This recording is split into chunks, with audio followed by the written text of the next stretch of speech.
Vuoi assaggiare una birra dove al suo interno scopri la specialità tipica friulana? Lumi Beer, il prodotto ricavato in 20 ettari di terreno coltivato orzodistico, biodiversità, performance ambientale. Lumi Beer nelle sue 5 versioni disponibili, 4 per consumo veloce e dissetante e la versione Magnum per intenditori.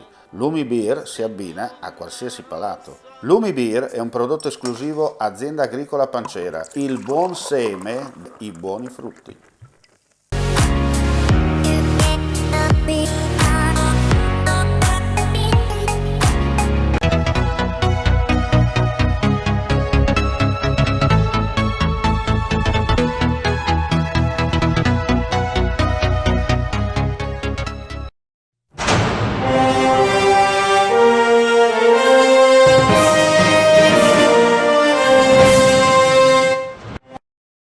È stata arrestata all'alba di oggi, in provincia di Udine, dalla squadra mobile della questura del capoluogo friulano, una delle 17 persone destinatarie dell'ordinanza di custodia cautelare in carcere eseguita dalla polizia di Reggio Calabria e Gioia Tauro nell'ambito dell'operazione Joy Seaside contro il narcotraffico.